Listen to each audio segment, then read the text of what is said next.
Alright, so this video is going to be walking through the wealth blueprint, more specifically the first element of that, which is peace, financial peace. And so the wealth blueprint is the system that I created specifically for architects and engineers to help you move from financial stability to financial prosperity and ultimately to financial abundance. And there's three key elements to make up that. There's financial peace, financial confidence, and financial abundance. And within those, there's three activities that we do to basically help you achieve those different outcomes. So this video is going to be talking about financial peace. Within that, we've got three elements: financial assessment, financial goal planning, and a financial system. And so these are the elements that are going to help you achieve financial peace. So this is the guide I made. It's called the Wealth Blueprint. It's the Architects and Engineers Guide to Financial Peace, Confidence, and Abundance. And so this is a detailed walkthrough of basically everything that's within the Wealth Blueprint. But we're going to talk through the first part here about financial peace. And so really, financial peace is about gaining clarity on where you stand financially and addressing the foundation of your financial system. This is the part that unlocks everything else. If you don't have peace, then kind of what's the point? You know, if you are dealing with uncertainty or worry or anxiety or any of those things, then you really need to be able to get to a place where you can focus on the future. But if you're so worried about the present and what's going to happen next, then it's difficult to plan ahead and worry about things down the road. So, like I said, financial peace is made up of three things. It's a comprehensive financial assessment, it's setting clear financial goals, and it's creating a financial system. So we're going to talk through this in a little bit more detail. But first, there's a couple of mistakes that prevent people from achieving financial peace. And so the first one is no separation between personal and business finances. And so it's a big one. A lot of times, especially for small business owners, they really don't have a separation between their business and their personal. And I mean, part of that is just, creating a life. You want your work to be part of your life. I get that. That's not a bad thing. But financially, it causes confusion. And I think the biggest challenge when it comes to financial peace is understanding really where you stand at any given point in time. If you don't know for sure where you are right now, then it's difficult to plan around. It's difficult to make projections. It's difficult to really make decisions because you don't quite know if you can or you can't or you should or you shouldn't. And so this is all about how do we get there. The second common mistake is inconsistent cash flow. And so this can be on the business side, just with varying project cycles. It can be with having variable income. But it also has to do with not having a clear cash flow strategy and not balancing that. If you don't make sure your income and your expenses balance out to zero, then you're either have a surplus, which is not necessarily a bad thing, but that money could be doing something, and you want to make sure you're telling your money where to go, not just letting it happen. And then if your cash flow is negative, then you're spending more than you're bringing in, which is going to cause problems because if you don't have the money, then where's it coming from? And typically that's where credit cards or debt starts to pile up. And then the last mistake is lack of clear financial metrics. And so this is a big thing. If you don't really know where you stand in the bigger picture, let's talk about savings rate. That's an easy one. If you're saving 10% of your income, well, what does that really mean? Is that enough? Is that not enough? And a good target there is 15%. Well, 10% is a good place to start. 15% is probably a better place to be, and 20% or more is really where you want to be if you're being aggressive towards your goals. Now that's a bigger conversation, but that's just one way to understand what those metrics can do. So knowing what your metrics are is for step one. Step two is understanding kind of how that plays into the bigger picture and really kind of comparing or understanding what that looks like as far as moving you towards your goals. So let's dive in here. So step one, conducting a comprehensive financial assessment. So you really need a financial assessment because that's going to help you understand the full scope of your income. It's going to help you understand the full scope of your expenses. And what you can do with that is really start tracking your net worth. And your net worth is what you own minus what you owe, which is really a simple thing to calculate, but it's a really helpful metric for seeing kind of the bigger picture of your wealth. And obviously, positive is better than negative. And, one important thing to know about net worth is once your net worth is around 25 times your annual expenses, then usually that's the point where you can be, retired or have financial independence, financial freedom. But you have a lot more options at that point in time because you have enough assets that, in theory, you can live off of those moving forward. So that's why it's helpful to understand that. Also, just knowing where your money's going, right? That's really what this is telling us. And so, is your money going to the right places, the wrong places? Where is it going? When people don't have intention around choosing where their money goes, it just sort of leaks out, and that can lead to challenges. So I have a tool here. It's a spreadsheet I use with my clients, and it's free, so it's on my website. You can also get it from this guide, but it's a helpful way to kind of track and put this information together and organize it so you can get a better idea about where you stand. So the second piece of financial peace is understanding, having clear financial goals. And step one is about establishing where you are today. Step two is about establishing where you want to go.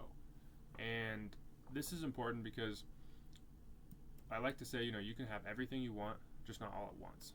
And so you need to have priorities, and you need to be able to make decisions in the moment without necessarily sacrificing what you're working towards. And a lot of times people see this as being really restrictive, of like, oh, I can't, go out to eat or buy that thing at the store when I'm there. And that's not really the point. The point is to make sure that your money is going to the right places, because it's too easy. There's too many distractions or things happening where you're reactive, right? And so when you don't have a clear understanding about what you're working towards and what that looks like, then it's easy to be sort of overwhelmed or just kind of make those decisions in the moment that might lead to regret, or down the road being like, well, was that really worth it? Could that money have been better used for something that's more important to me? I think that's the key piece there, is knowing what's important to you and making sure that you're focusing on that and prioritizing that, and not all the other noise and miscellaneous things that kind of come into your life.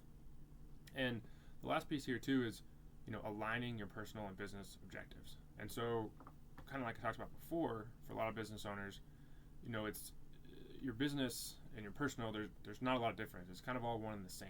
But it's easy to sometimes have business goals and personal goals, and those maybe don't quite line up. And so you want to make sure that you're not sacrificing one for the other, because I think success is really holistic, and it's looking at it from all different sides. And so whether that's with your family or personal objectives, and your business, you want to make sure that you're making progress and doing the right things, so those are all in alignment. So I have a goal setting framework. This is the first 3 steps of that, which are part of this goal setting piece. And the way to approach this is, one, you need clear targets. So it's not about just, I want to save more. It's, I want to save $10,000 for a trip to Switzerland. And then the second piece is, timing. When do you want to do that, right? And so, whether that's you want to take that trip 6 months from now, or 2 years from now, or sometime in your lifetime, those are very different things. And so understanding specifically, kind of the dollar figure associated with the goal, as well as the time you would like to achieve it. And then once you've done this and you've outlined, hopefully you've got a list of these, then you have to prioritize. So like I said before, you can have everything you want, just not all at once. So you have to prioritize these goals based on their urgency and their impact, and that's going to help you allocate the resources and the energy to what matters the most right now, and understanding, maybe where you need to give a little bit. And so a good example there is, longer term goals. You have more time, and so it's not that you shouldn't be doing anything to move towards them, but maybe you can delay or put a little less dollars or a little less energy to them now, while you focus on some of the shorter term things to make sure you're doing those, but you still are kind of making progress in the background. And there's another piece there that I think is important to understand, that when there's 2 different ways you can approach kind of goal setting. One is all or nothing, and you put all of your energy and focus into one goal, or you can kind of spread it out. And I'm more of a fan of that. I think for a lot of people, it's difficult to just go all in on one goal. And what happens is you end up not really accomplishing anything. And so I think that by spreading out both your income and your time and your resources, it helps you make progress in kind of all these areas because life is dynamic and you have a lot of different things going on. And it's also easier to go from 1 to 2 than 0 to 1. And so what I mean by that is if you started saving for a goal, and let's just say it's $100 a month, and maybe you should be saving $500 a month, but you just don't have the income at this point to be able to do that. Well, if you don't save anything, then you're not making any progress towards that. If you're saving a little bit, then what happens if your income goes up? What happens when you tackle another goal and you have more income available to spread around, or your priorities change? Like it's a lot easier to say, okay, I'm going to go from 100, now I'm going to go to 200, right? And so you can kind of keep leveling your way up to reach what you need to be doing to accomplish that. But I think that's a better way to think about it than just putting everything, like all your eggs, in one basket. So step 3 here is creating a financial system. And so really this is kind of the culmination of the first 2 steps. And it's just a way to structure and automate and organize your finances so that you're making consistent progress towards those goals. And so that's kind of what we were just talking about. You want to be able to automate this in a way that you're not having to manually make these decisions. You have enough decisions to make throughout the day. Decision fatigue is a very real thing. And, trying to decide how much you should save at the end of the month based off what's left over, or trying to think about, all these things that are happening and plan for that, it's demanding and it's challenging. And so if you can create a system that does this automatically, then you can focus your time and energy on other things that you'd probably rather be doing anyway.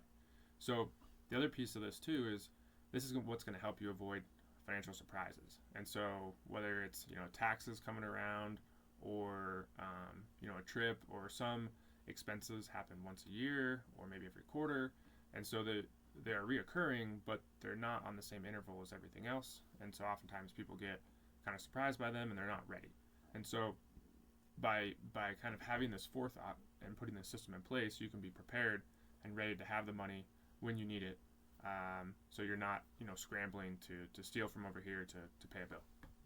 And the last thing that's going to do for you is it's really just give that clarity. And so that's kind of where we started. That peace of mind is understanding where your money's going. Is that aligned with your values, how you want it to be, and helping you be able to make better decisions for both your business and personally. So the last 3 steps of the goal balancing framework are to map it out. So this looks like a visual plan. I can share an example of that. So this is one thing I do for my clients that I call it a cash flow map.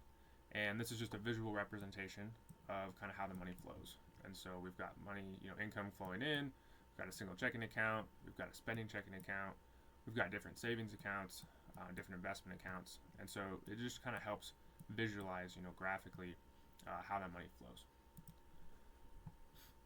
Do the math. So this is the next step of, calculating what do you need to do to actually reach those goals. And so again, back to before, establishing those clear targets and the timeline, it's really just kind of a math problem at that point in time. If you have 2 years to save, $20,000, well, that's $10,000 a year, and that's a little under $1,000 a month. And so, you can quickly figure out, is that even feasible? And if it's not feasible, well, then now you need to kind of go to step 6, which is iterate and adjust. And so chances are you don't have enough income to fully fund, all of your goals right now. That's usually the case. If you do, congrats, that's awesome. But this is where you need to prioritize. This is where you need to fine tune. You can adjust the timelines. You can adjust the size of the goal. You can, delay. You can prioritize. Like all of these kind of pushing and pulling is how you're going to dial in your financial system. And so once you've done that, you now have a clear path to achieving the goals. Kind of realistically when you will be able to obtain them. And now you just have to follow the system, right? And that gives you confidence. It gives you peace of mind. It gives you clarity. You know that you're on track, or if you are off track, you know when to expect things, you know what it's going to take, and you can kind of fit all the different pieces of the things you're trying to do into that system so that you're making progress in all of those areas. And so that's really the objective of achieving financial peace. And you can think of this, you know, like having a well-designed blueprint for a building. And so without one, you know, construction, you leave those contractors to do their thing, and you don't quite know what you're going to get. But when you have a good plan, when you know where you are, where you're trying to go, and the path in between, then everything is well coordinated, and you can move forward confidently without fear of, you know, making mistakes or missing out, and really get that financial peace of mind.